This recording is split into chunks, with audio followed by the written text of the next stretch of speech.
Thank you for joining us today. I'm Linh Hoang, CEO of the Outpost. I'm excited to welcome you all to the inaugural session of my new series, Let's Innovate, where we dive into the latest advancement in technology and their real-world applications.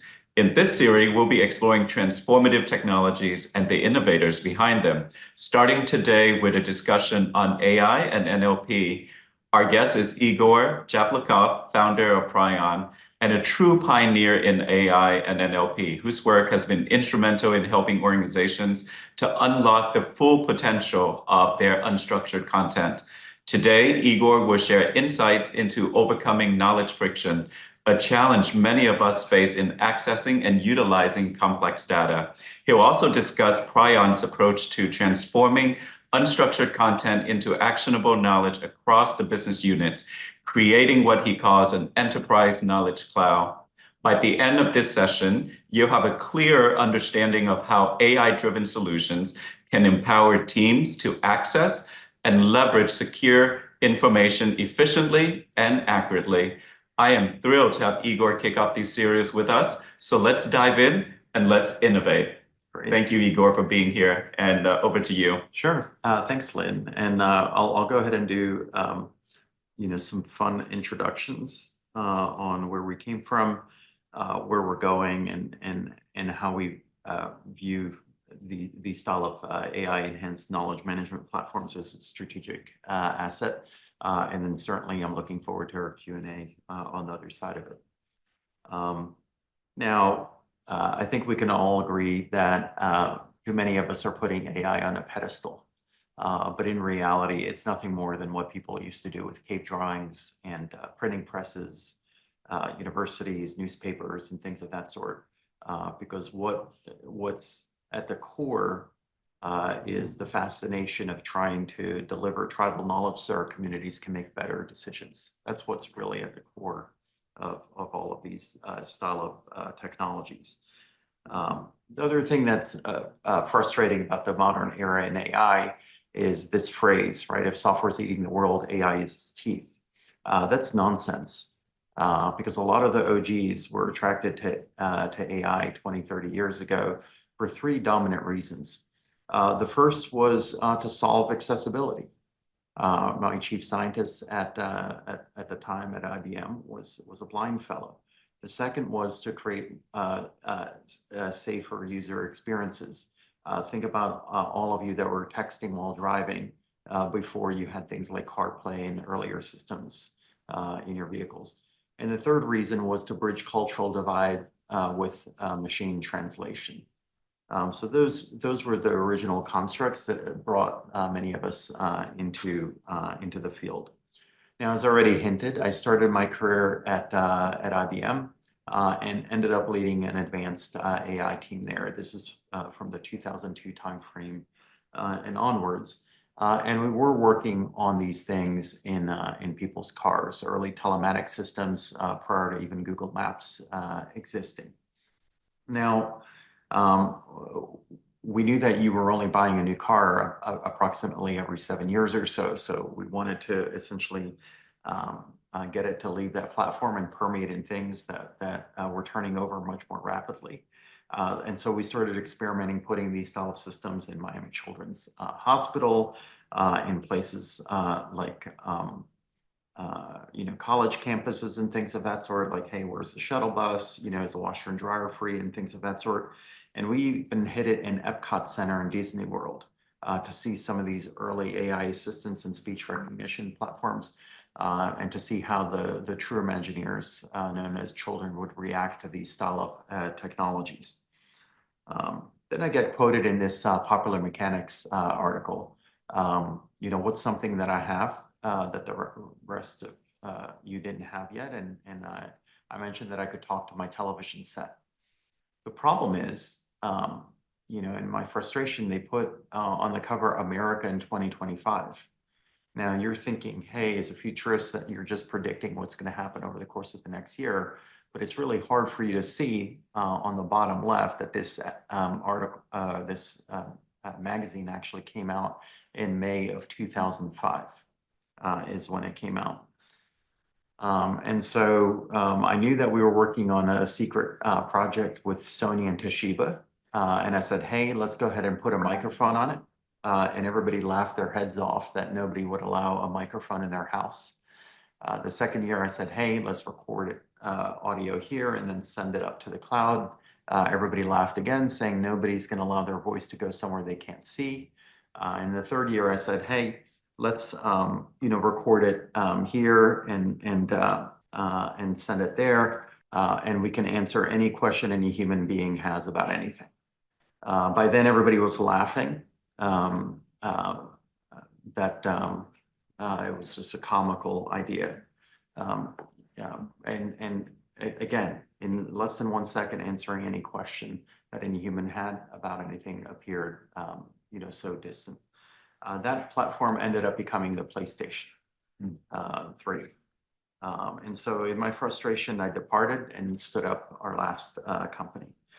Now, in front of that company, I put 3 model ships in front of my office. I put in the HMS Beagle that represented exploration.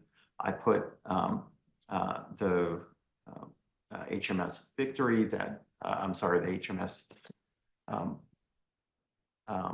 that represented victory. This is Admiral Nelson's ship. And then I also put the Titanic because that represented big tech. Saying that they were unsinkable and that they would end up winning these battles as well. So now, if you've ever seen HBO's comedy Silicon Valley, they lampooned a conference called TechCrunch Disrupt. And I end up going on stage. I pull this Razr flip phone out of my pocket. I speak into it and crickets. Nobody has any idea what they're looking at. What they didn't know at the time is that we were secretly working with Apple on Siri. And this was in 2007. Around that same time, we were frustrated that our warfighters were going to places like Iraq with shoddy machine translation technologies. At that time, it was called Phraselator. That was finite domain. We had no idea about FARs and things of that sort. So we just threw it out in the App Store, and everyone just started downloading it, and you could say anything that you wanted in Arabic and conversely. And then 5 years after that last picture was taken, we ended up getting acquired on the download by Amazon, and that's how Alexa was born. And so Alexa's my older sister's name, which is a coincidence, but the code name for it was Pryon. And so that's where the company name came from.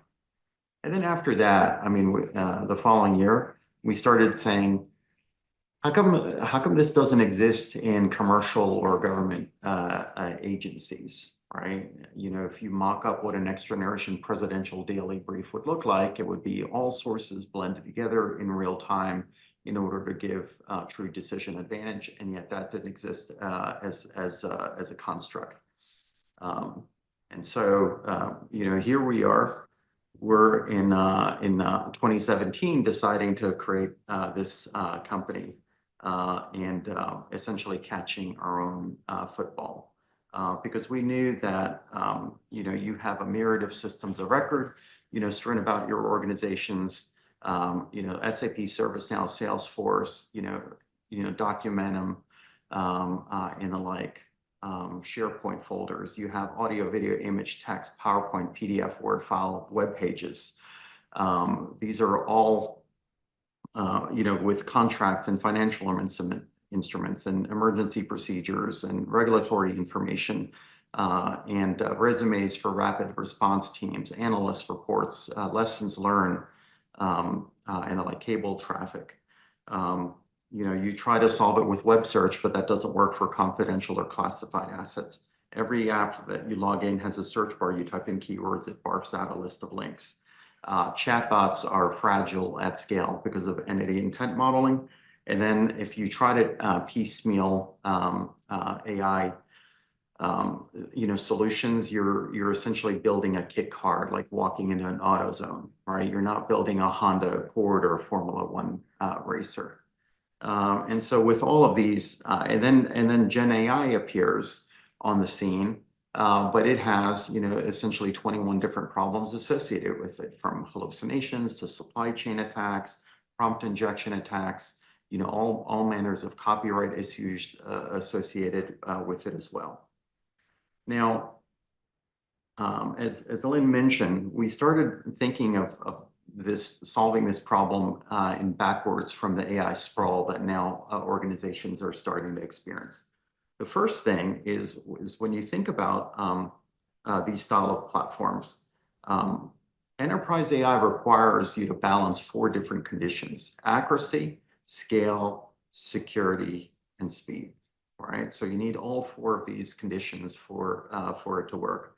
The second thing is, for enterprise AI, you need it to blend both internal and external content together, right? Public information that you trust from other academic institutions or government agencies. Publish information that you're properly licensing into the org that you have to license. Proprietary knowledge that's the crown jewels of who you are. And then also personal information that's for your eyes and ears only. And when you think about this knowledge that really, changes the course of your history, right? It's canonical, it's consequential, it's curated, it's current, and it's complex. It's not simple content that you need to deal with. And you already have a sunk investment in a myriad of systems of record, and you already know how to author content. So what if you had an AI platform that just dealt with your existing systems of record and the existing way that your teams have authored content, or the licensors have authored this content, and you were able to ingest it all and retrieve it properly, and then essentially smooth it together via generative workflow. And then on the other side, then you can attach any sort of experiences that you wanted, whether it's interactive experiences for human to machine transactions, or things like RPAs, right? Machine to machine transactions as well.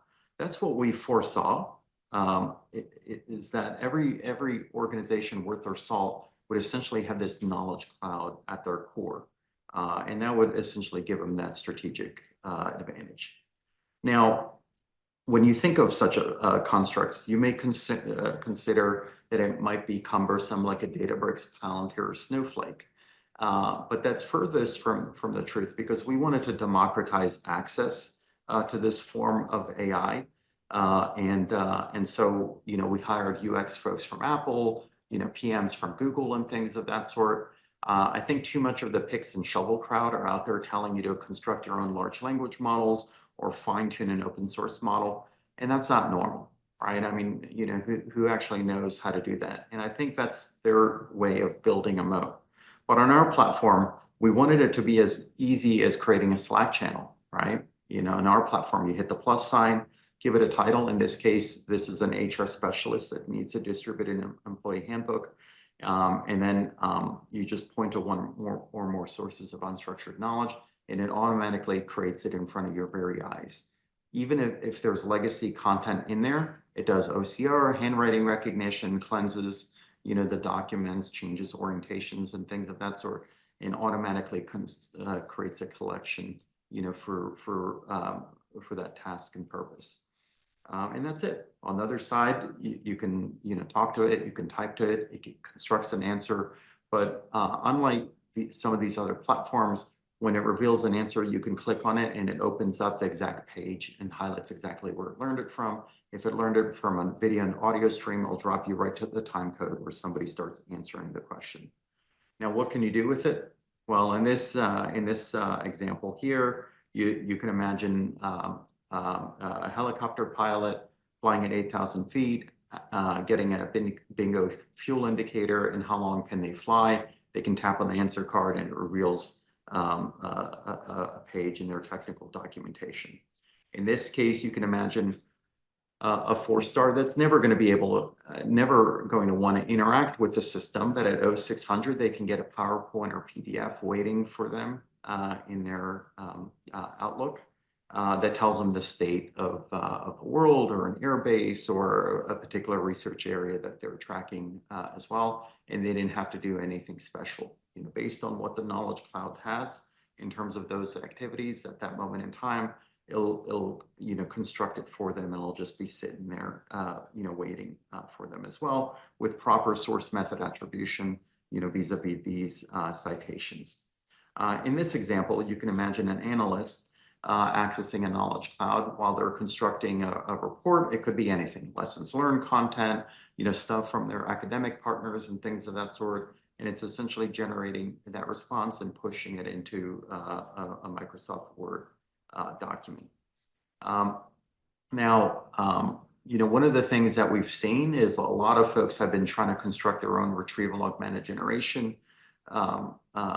applications. And what we witness is that they're paper airplanes. They're not Airbuses.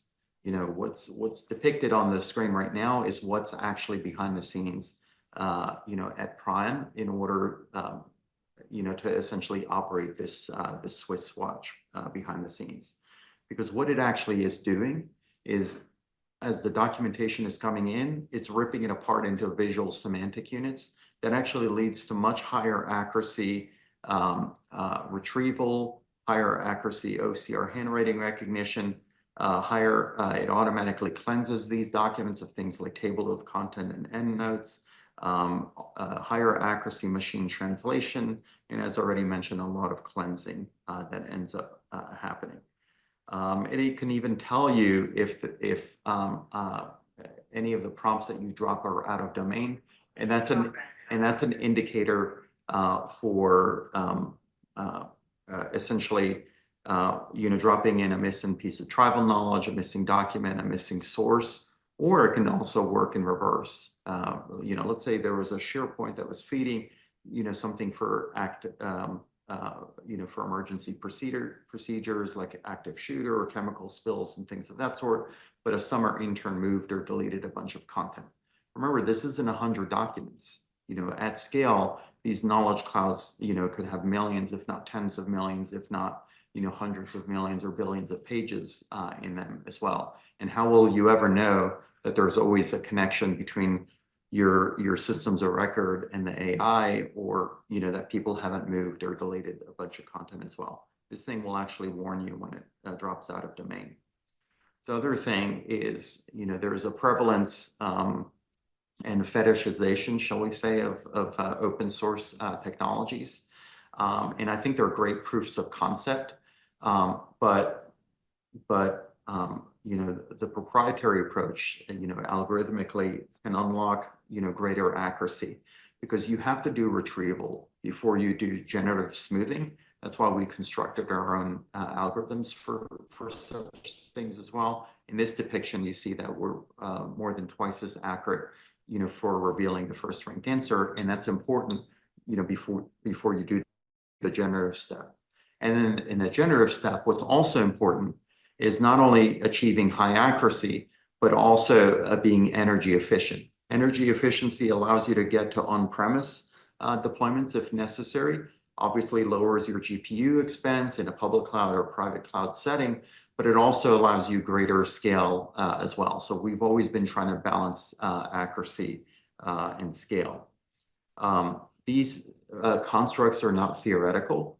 In this example with the Dell team, we've constructed a digital human for citizen services for the city of Amarillo, Texas, that folks can just interact with as a digital human. In another example, we're the knowledge cloud that powers NVIDIA behind the scenes for things like help desk support, developer docs, and things of that sort. Now, these are all branded experiences, because while you can use our portal, for question answer services and things of that sort, it's all API driven, so you can essentially attach any sort of user experience or branded experience that you want. In this example, we created something with the World Economic Forum for strategic intelligence that world leaders and business leaders interact with. And we're already in production at places like Air Force DTO. But in any event, hopefully that was a great primer. I think unlike consumer applications of AI, enterprise AI requires you to be able to control the construct, right? To be able to choose whether it's public cloud, private cloud, on-prem, access controls, things like source method, attribution, and things of that sort. And that's why these things have to be purpose-built. It's really hard to adapt a B2C system and then later on decide to make it an enterprise, piece of kit. This was always designed to support critical infrastructure, government agencies, and big enterprise, from the get-go. Anyway, thanks, for listening, and I think it would be great to go interactive now. Yeah, that'd be great. Thank you, Igor, for that wonderful and insightful conversation. We have a lot of folks here in the participant room. If you have questions participating virtually, please go ahead and add that to the chat, and then we'll be able to unmute you for this conversation. We also have a few folks here in the room as well. So we'll start with some of the questions here in the room, and then we'll start taking questions virtually. So Igor, you mentioned earlier in the discussion about your experience at IBM. You and I worked at IBM together back in the day. So, can you share with us a bit about the challenges you faced early on in pioneering AI and NLP, and how did those experiences shape the work that you do today? Yeah, like Nick D'Onofrio, who headed up technology groups, an informal mentor. I think one of the positives that he'll say is IBM gave us a systems way of thinking. Essentially understanding that software without hardware doesn't play, and then of course you have services component and networks and things of that sort. So I think that predisposed and got us ready for the complexity of what the AI industry is. So that's a net positive. On the net negative, from IBM, I think they always imagined pairing software with services as well. Whereas when you see who are the modern leaders in that are north of $1 trillion in enterprise value, they tend to be folks that have figured out self-provisioning. And so I think that those are the two positive and negative constructs for anybody who's an alumnus of that experience. Got it. Excellent. We'll turn over to some of our friends here in the room as well. Igor, you had mentioned knowledge friction. What do you see as the biggest hurdles companies face when working with unstructured data? Yeah, it's just the fact that it's strewn about everywhere, right? It's discoordinated. It's in a myriad of different systems of record. See, when you think about the Web 2.0 world, that was a syntactic integration, right? You had to know, all the API calls that you make. But now there's going to be an opportunity for what's going to be called semantic integration, which is every system is going to have a natural language layer that you're going to be able to interact with. Think about the Stripe API for charging credit cards. You had to be a developer to figure out how to use it, even if it was six lines of code. Now you can just say, hey, I want to, charge, John Smith's credit card this amount, and they want this for shipping, but not if it's over $100, and I'm not sure, what sales tax, to charge, but here's, his address, and here's, his mother's address, and things of that sort. And it just will automatically decompose it into a Stripe API call, into an Avalara call, and things of that sort. So I think that's actually going to also create more sharing opportunities across your customers and partners platforms as well, because if you create a knowledge cloud of your systems of record and it now has a natural language layer, you don't care if they're an IBM shop, an Oracle shop, a Microsoft shop, or anything of that sort. They're also going to have that natural language layer, and it's just going to be essentially these systems finally talking to each other with these interfaces. And it's that new abstraction layer that's going to exist that's going to be decoupled from the underlying providers. Hey, Igor. What ethical challenges do you consider most critical in AI development, and then how is Pryon addressing those challenges? Yeah, some AI companies out there run more like critical criminal organizations. They had an unfair advantage of starting as nonprofits and then becoming for-profits, which is strange. Then they essentially, bulked up on a morass of copyrighted content, which was always taboo for all of us that were OG practitioners. And then they stumbled into an alignment problem where normal folks wouldn't release an IT tool that you can have a crapshoot whether or not the output was going to be correct or not. We were known for ones or zeros. So there's 3 deficiencies. The 4th deficiency is the fact that people weren't properly warned of the RLHF nature of these platforms, reinforcement learning with human feedback, because they were too used to an encrypted Google connection between you and a search provider, not knowing that your critical IP or client data could be spilled to offshore contact centers. And then the 5th is, while some folks, say that they're on the path to delivering an AGI, some people start thinking that these platforms may be divine and start taking seriously what these things say, which is starting to trigger suicides, which is wild that their own, some of these AI providers, scientists are going on stage and baiting people to use these things for mental health support, which is wildly inappropriate. This is why the Brits and other nation states are trying to figure out if they can rip some of the GPT models out of consumer experiences, because children and teenagers are interacting with it and essentially revealing, information that they shouldn't be. So there's a lot of issues when it comes to the ethics of these style of systems. I was on, Ukrainian front lines with a congressional delegation as well. And I think you can imagine that the way adversarial entities are leveraging these technologies is with the gloves coming off. That if their drones, as an example, get jammed, that's okay.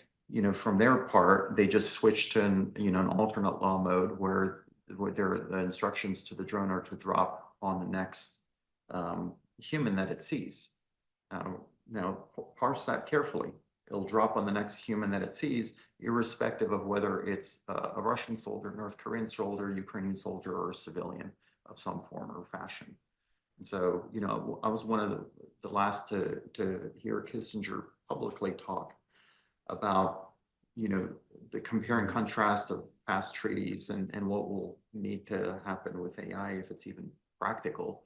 Because back then he could count the warheads. Now with AI, how can you tell if people are playing above board when it comes to algorithmic warfare? Excellent, thank you. Did you want to ask your next question? As AI systems become more autonomous, how do you think we can ensure trust and transparency in their outputs? Yeah, so Admiral Whitworth of NGA essentially has a pilot program where for sensitive things like, friend or foe analysis, targeting and things of that sort, they're demanding to have, access to the source data, for these models and things of that sort as well. So that's one way, that you can create, higher trust models and platforms, especially for some of the most, critical of workflows and some of the more sensitive of workflows as possible. So I think that's going to need to happen. Now, of course, early on, the previous administration, created an executive order and dropped a national security memorandum on AI as well. It's to be determined still in terms of, how much continuity there's going to be in terms of, some of those statements, or if they're going to be adapted, by the next administration.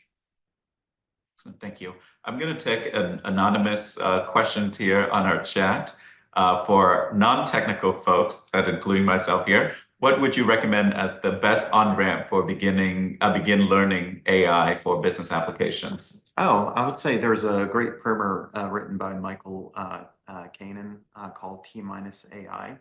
I think that's written for laypersons and things of that sort. So if you were to only read one book, that would be it. Got it. That's good to know. And we'll send that out to everyone at the end as well. I see a few more questions are coming in. I allow folks to chat, so feel free to unmute your microphone and ask the questions, but I'm also going to go ahead and read your question out here. Grant Janet said, when it comes to DoD, there has always been a lack of software engineering talent compared to the private sector. Do you think Gen AI makes up for that deficiency? Do we still need soldiers to know how to code, or will AI just be able to code in the future? Yeah, here's the problem with AI coding, for itself. Where does all that the code gen tools come from? Where are they trained? Well, they're trained off things like GitHub, right? Source code repositories. The problem with those source code repositories is twofold. One, there's it's to be determined whether it's even legal to be pulling that code out, right? Because there's a lot of open source code there, and you're stripping attribution and things of that sort and pulling it in. That's the first problem. The second problem is, foreign state actors know that all these models are feasting off that GitHub content. And so they may be deliberately putting in defects and 0 days, into code that you would be likely using for some of your systems in there as well. And so it's suspect, whether or not you're ever going to be able to use any of these code gen tools for things, in risky scenarios, or if you're going to want homegrown organic code. And then look, I mean, the DoD enterprise is so vast. You're going to build some of the stuff, you're going to contract, some of the stuff, you're going to license, some of the stuff as well. It's too big to say that there's one recipe for how this stuff is going to be built, depending on the sensitivity, depending on the budget. You sure as heck need to have an awareness of how these things are built, whether you're building or buying these things. Got it. Thank you. I see a hands up here from Mike Brown. Mike Brown, go ahead and unmute yourself and ask your question. Hey, good morning, and thank you for joining us this morning. I have a question regarding Edge AI tools, tactics, and procedures. Kind of focus. All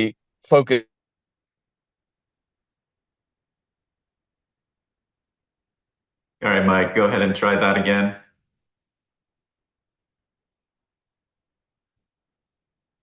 Sounds like we lost Mike. Or Mike, yeah, we lost you. Could you ask your question again? yeah. Sorry, I'm in a not a great spot for Wi-Fi connectivity. So my question relies specifically focused on edge compute.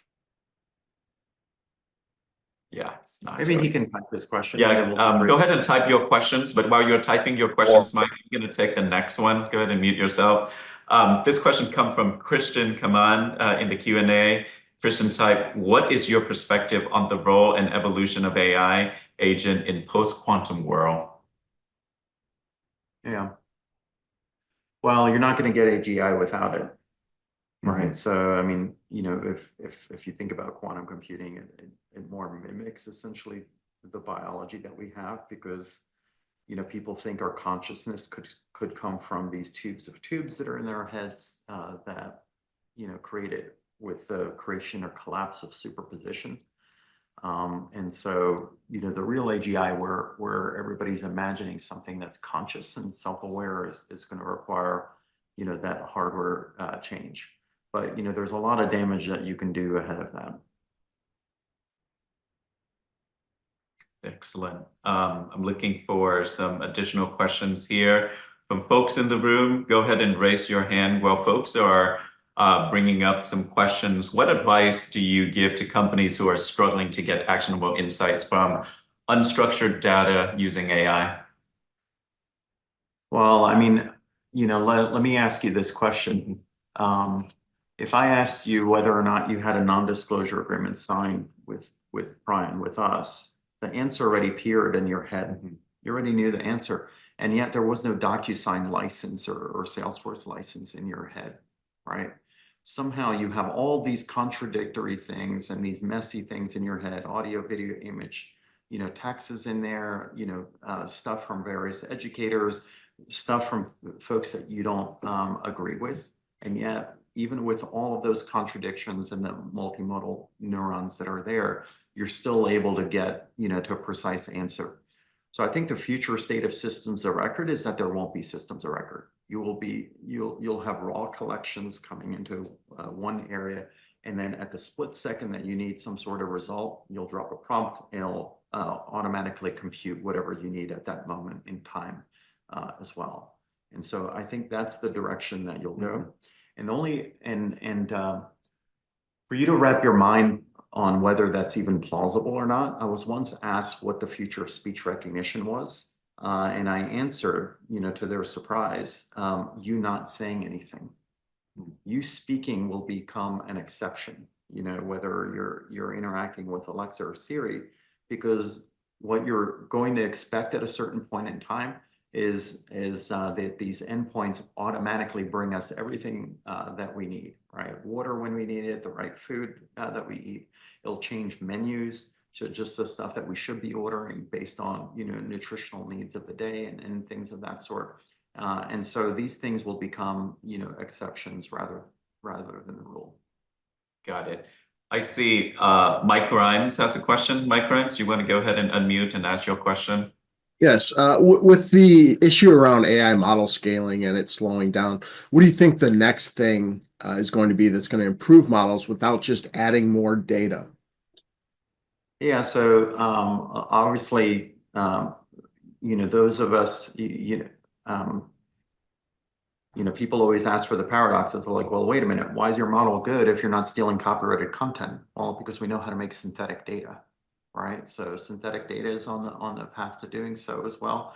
I think, getting to SLMs that are more task oriented, right, specific to certain things, right, allows you to be a lot more energy efficient as well.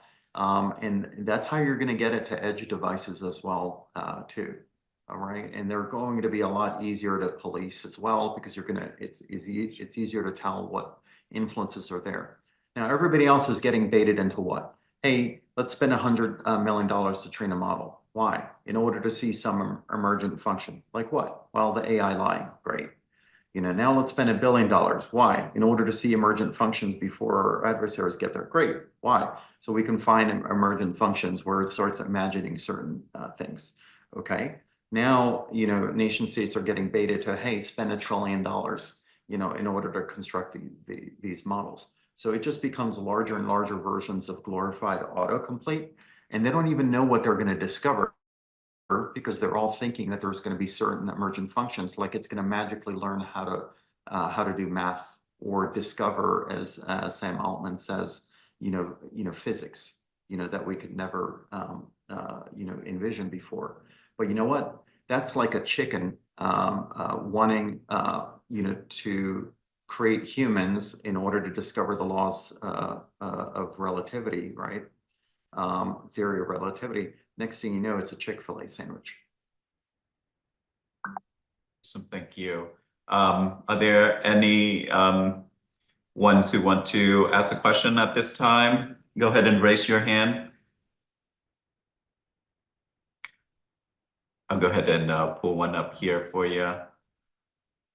There's a lot of conversation right now, Igor, around growing AI regulation here happening in DC, and especially with the new administration that might, be different. Really curious what that would look like.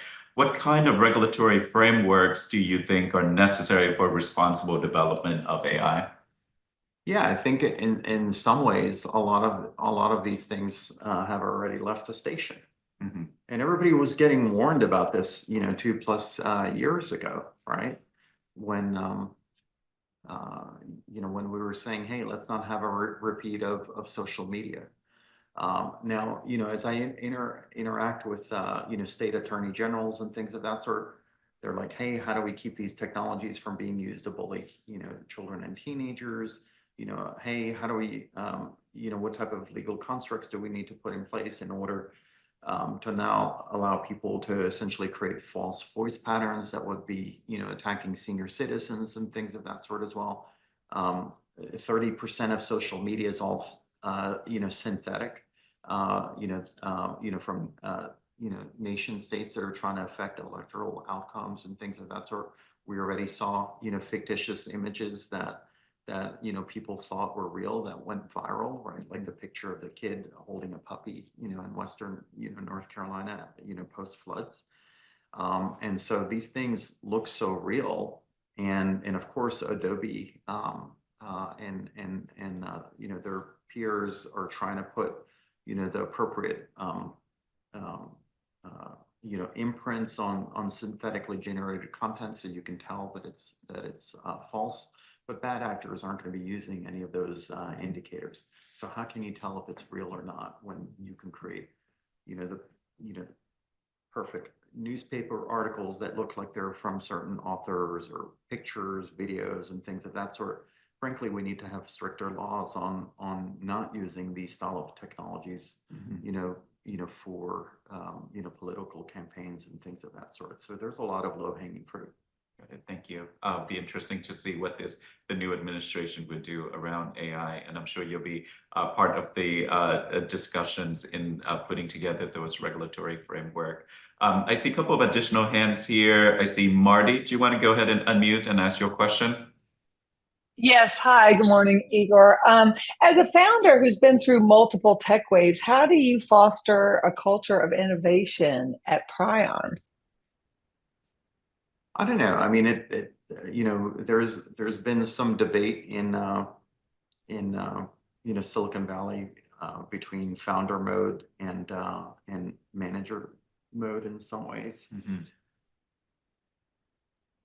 I don't know. At times you feel like a Cassandra seeing certain things like a decade before other folks. Like, I don't see aircraft, 10 years ahead of time. I don't see, automotive experiences a decade ahead of time, for the area that I operate in. I do see it, many years ahead of time in some ways. And it's a little bit frustrating to try to, put it to execution as well, especially when you're so early that you're creating, things in like March of 2017 that you don't even know what words to use until, things like ChatGPT come out, and then everybody starts talking about language models as if it's a normal, thing for people to talk about, in a Starbucks coffee shop, when it was just like this esoteric part that nobody even knew existed, when we were running these companies, in years past. I don't know. It's I guess that duality between creativity and ensuring whatever that product or service that you're envisioning is economically viable, where it has a product market fit, and part of that is just doing, the hard work of essentially collaborating, with client and partner environments on what they're seeing, would drive value, to their experiences as well. But I can tell you what I've seen in the last 24 months is this. In the first year that ChatGPT came out, everybody was dazed and confused, trying to figure out what Gen AI meant, to their organizations, to their portfolios, to their industries. That was a lost year, as everybody was trying to figure that out. Then the picks and shovel crowd baited all of you to start building your own. Literally building your own of all of these things, because guess what? You would read about it every day in the Wall Street Journal that if you didn't have this, your IQ was going to be questioned, and you just got sent on that journey as well, because your boards told, your C-suite told you to do something, anything. All right, we need to have something AI. And now we're in Act 3, where people essentially got some of that early learning out of the way, and they're like, hey, you know what? We're not going to be spending, $100+ million to construct this thing like some of these mid-market companies. Let's just go ahead and start licensing these things as well. And by the way, this happened before, when Oracle started knocking on everybody's door, telling everybody to construct their own CRMs, their own ERPs, and their own ITSMs as well. And then everybody learned the hard way to just start licensing from ServiceNow, SAP, Salesforce. And I think that's essentially the transition that's starting to happen. So I know, that's a long-winded way of me, getting connected back, to your question, which is, I don't know, 20% time should be 100% time. I mean, if you want an innovative organization, it always needs to be cannibalizing itself and then thinking about how to adapt. But we need to accelerate this stuff out to market. In salons like this, you can get lost trying to think about, hey, what's AI and quantum, going to bring, and hey, how is IC going to be leveraging this style of technology? And you really can take this quickly to ivory tower, situations and use cases and workflows. And yet, I guarantee you don't have the basic search stuff for regulatory materials, for lessons learned, and things of that sort. So I'd rather just, everybody understand that there's low-hanging fruit today with this. Got it. There are a few anonymous questions coming in, but I see Swapna has her hands up. Swapna, do you want to go ahead and ask your question? Yes. So my question is, back to platforms like Pryon. How does Pryon help a leader with decision making? What I mean is, you only get what you ask of your data, but sometimes you're not even aware of the full picture of the patterns that are happening. So how can it help a leader ask better questions, connect better dots so that they're making better decisions? Yeah, great question. So there's several different ways. Think about the way that you learn now, right? Somebody hands you static documentation and says, "Hey, get well versed on this topic." But what you don't have the benefit of is transforming that static, documentation into an interactive experience. Allows you not just to see your explorations through it, but potentially previous subject matter experts to see, how they would, typically explore that same content and where they were coming from. I promise you, if I would drop, an analyst report in the center of this room and said, "Hey, everybody, go home and read it, and then we'll come following day," we would have no idea, what everybody took away from that documentation until we all started sharing, "Hey, what was important to you, for managing people, for managing, IT systems, for, managing, client relationships and things of that sort. And how was that relevant? How was that piece essentially relevant?" So that's one thing is to be able to see how other subject matter experts essentially reacted to that same content as they were trying to solve this problem. The other thing is AI can what? Synthetically generate, recommended questions that you may have not known that content could address as well. The other thing is to create, these systems similar to social media feeds where we can be mimics. A lot of times we don't know how to use an Instagram, a Twitter, or similar system, but we see other people posting, we see other people interacting and reacting to certain things, and that gives us a sense of essentially what to do, with the content as well. So we're mimics. We want to mimic subject matter experts as they go through their explorations, and they may jog our memory, and then we may, have the system also synthetically generate, recommended questions to that content as well. Thank you. Mm-hmm. Thank you. Mike Grimes, I see that you put a question in the chat. Do you want to go ahead and ask your question? Oh, I actually asked it. It just, they crossed over. Got it. Thank you. Looks like Mike Brown's question came through here on the chat. He said earlier this related to battery consumption and power consumption. The question is, on edge computing devices, specifically focus on warfighters out in the field, the AI processing requirements are heavy on battery consumption. What technology on the horizon is going to help widespread adoption of AI on the edge, specifically mitigating power consumption limiting factors? Yeah, so you need a couple things, right? You have both algorithmic and software improvements, right, with these SLMs, small language models. But then you also have accelerators that are showing up on edge, right? Android ecosystem has them. The Apple ecosystem certainly has them with their A series of chips. But then you also have, Qualcomm and their ilk essentially creating those accelerators that are necessary in order to offload the work as well, to be a lot more power efficient as well.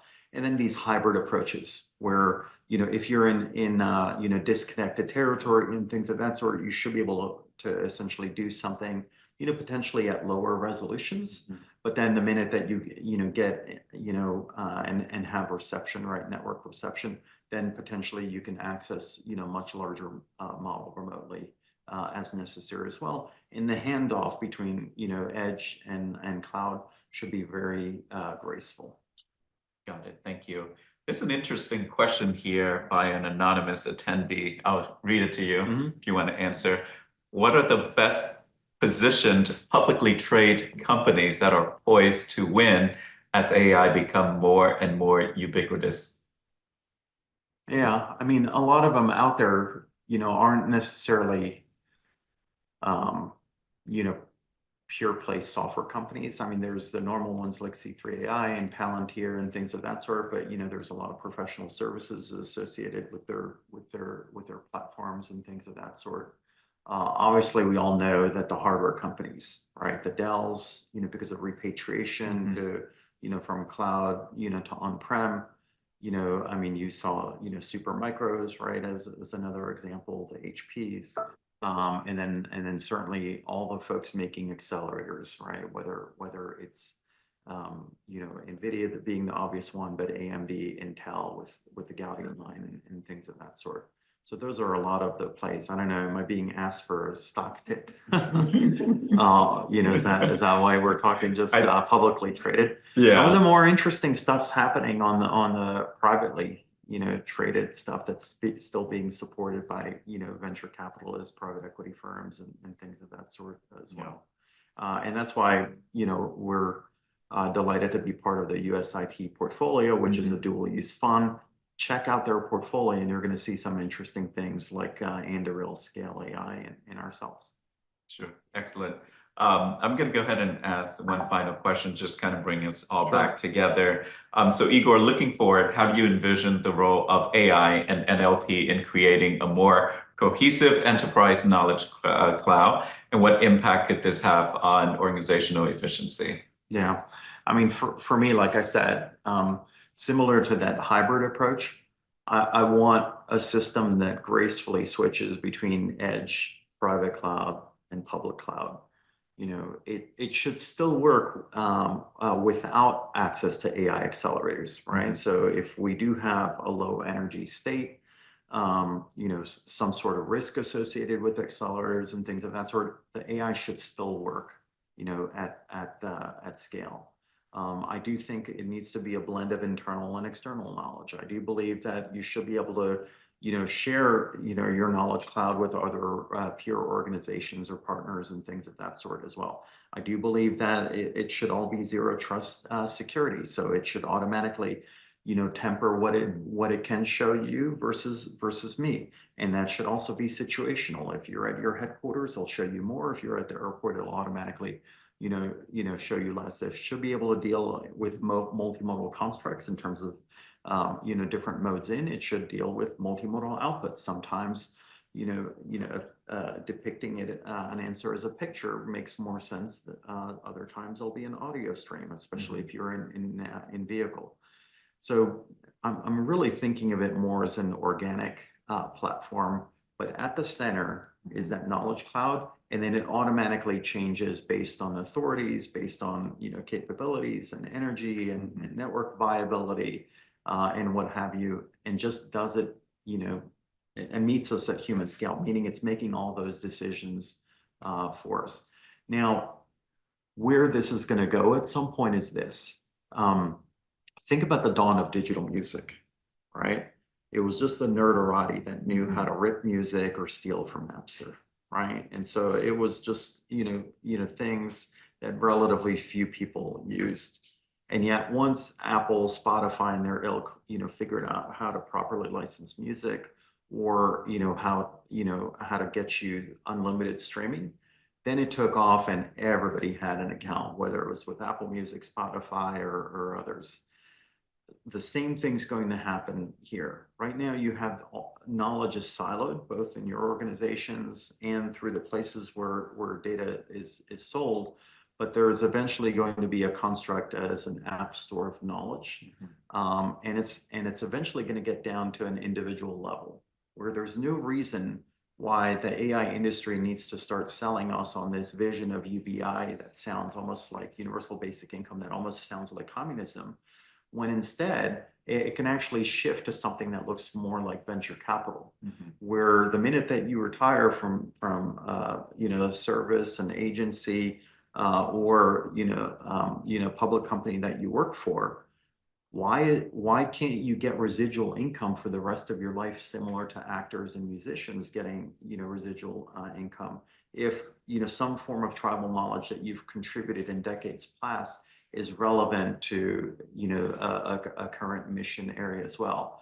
I think that's going to allow a better relationship between us and AI, is where we don't feel like they're taking advantage of us and eventually displacing us in the workforce, but it actually becomes a force multiplier and a way of taking our innovations, but taking it to a grander scale than we can That way it becomes a digital human that still, or digital twin rather, that still remains in the organization, and we feel like it's still working for us as individuals. So that's, you know, an exciting future vision for these technologies that aren't adversarial or predatory, but you know, something to support our individual way of life and also our organizations. Excellent. Thank you, Igor, for an enlightening discussion. You've given us a lot to think about regarding the way we unlock the potential within our own organizations by addressing knowledge friction and adopting AI-driven solutions. So to everyone who joined us, thank you for your time and your questions.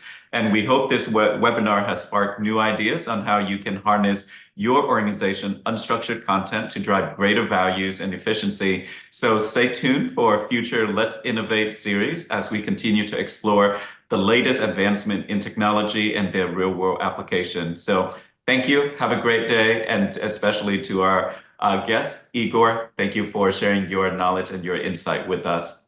Great. Thanks for having me. Thank you.